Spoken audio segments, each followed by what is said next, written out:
Welcome dear students. Today is lecture number 9 of class Inter subject mathematics. So in lecture number 8 we have done exercise 1.4 and now in this lecture we are going to solve exercise 1.5.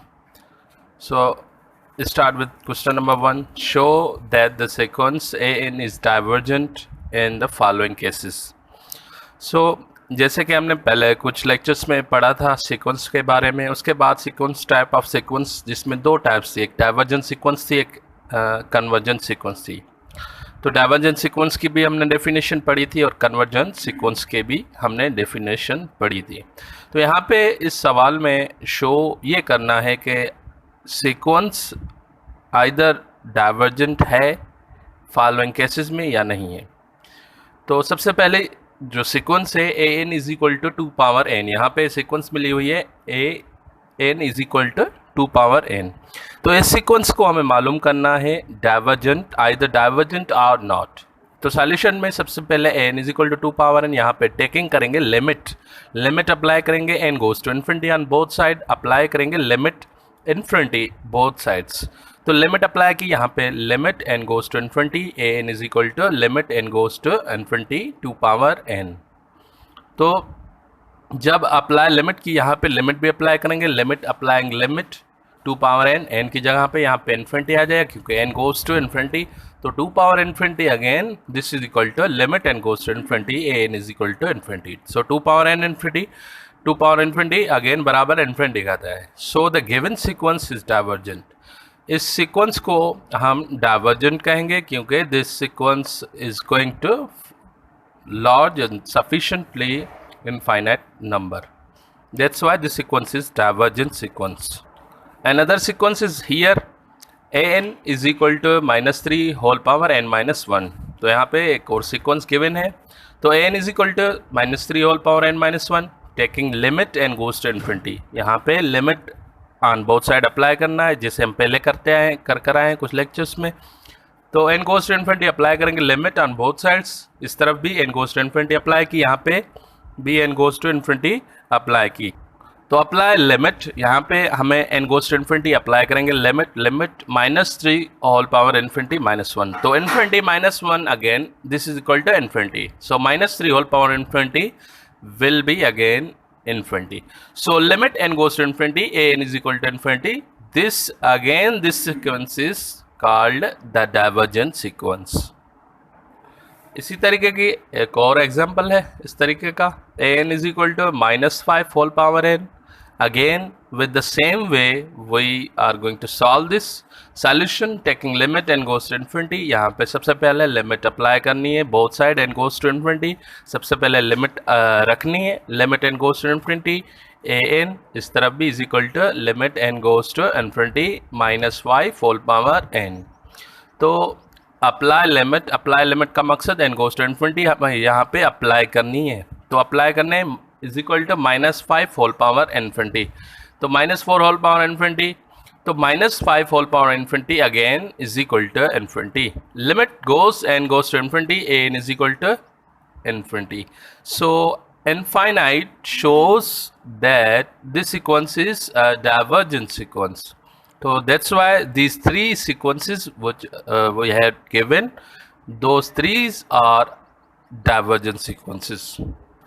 यहाँ पे question number 5 है 2/3 plus 3/4 plus 4/5 plus continue. यहाँ पे एक series given है 2/3 plus 3/4 plus 4/5 plus continue.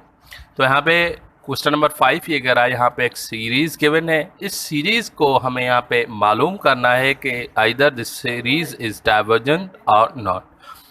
तो हमें सबसे पहले सीरीज़ का जनरल टर्म मालूम करना है। अगर जनरल टर्म मालूम हो गया उसके बाद हम लिमिट अप्लाई करेंगे एन गोज टू इन्फिनिटी, फिर infinity n goes to infinity. Limit apply करने के बाद हमें ये पता चल जाएगा कि either this sequence is divergent और not. So let's start to solve this example, this question.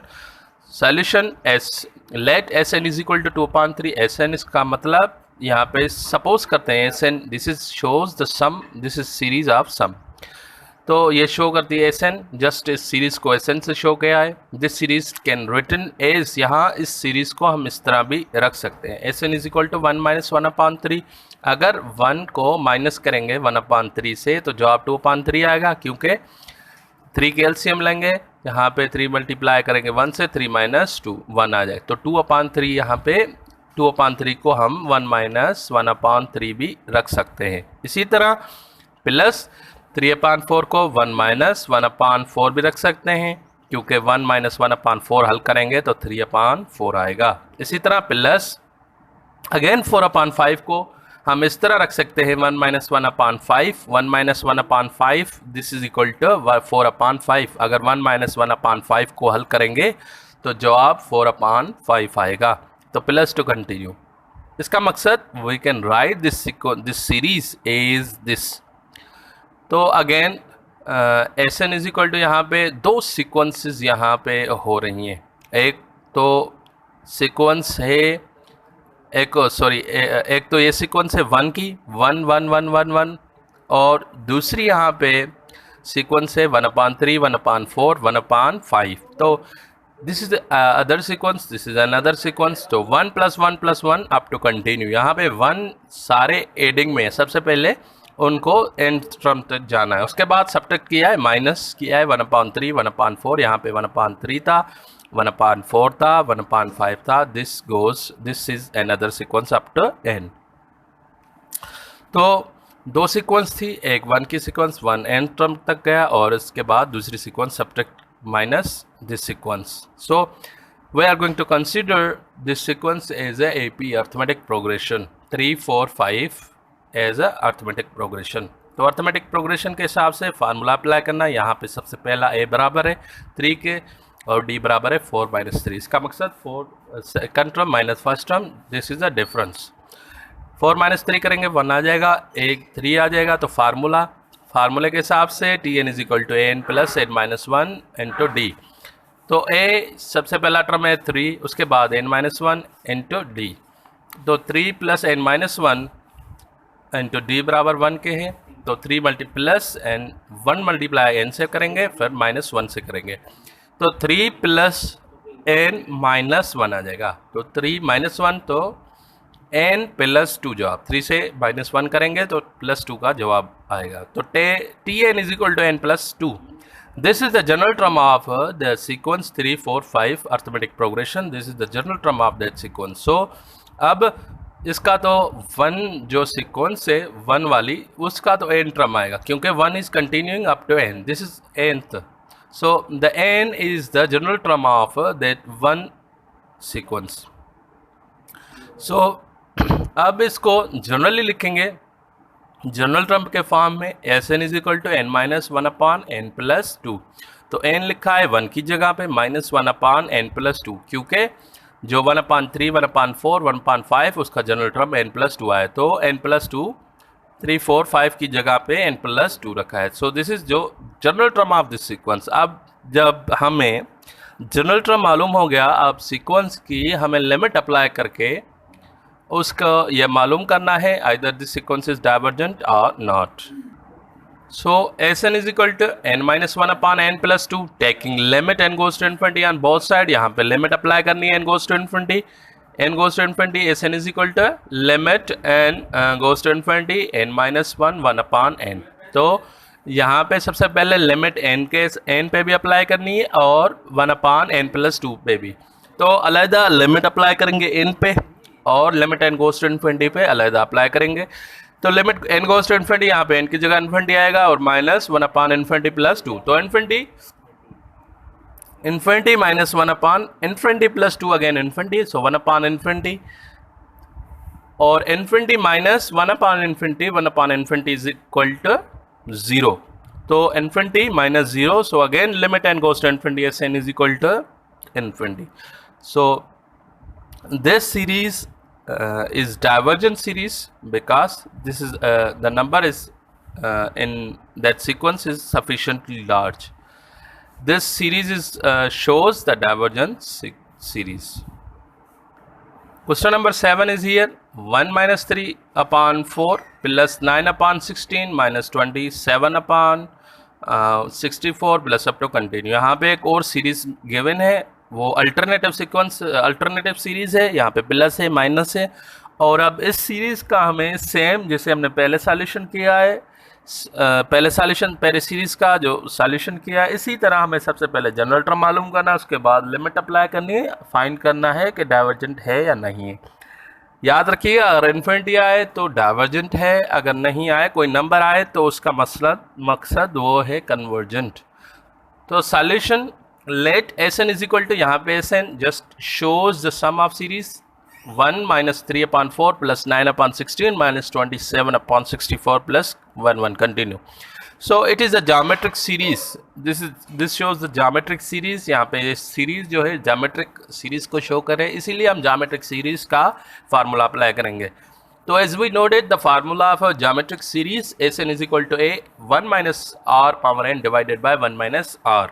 तो a हमें मालूम करना है, a सबसे पहला टर्म होता है 1 और r is equal to r मालूम करते हैं a2 डिवाइडेड बाय a1। तो second term divided by first term, तो सेकंड टर्म है -3/4 डिवाइडेड बाय 1, तो again is equal to -0.75 is less than 1। तो लेस देन 1 मतलब लेस देन 1 वाला ज्योमेट्रिक सीरीज में फार्मूला अप्लाई करना है। तो Sn is equal to a 1 minus r power n divided by 1 minus r। This is formula for less than 1, sorry greater than 1। तो यहाँ पे Sn is equal to 1 minus 3/4 n power n divided by 1 minus -3/4।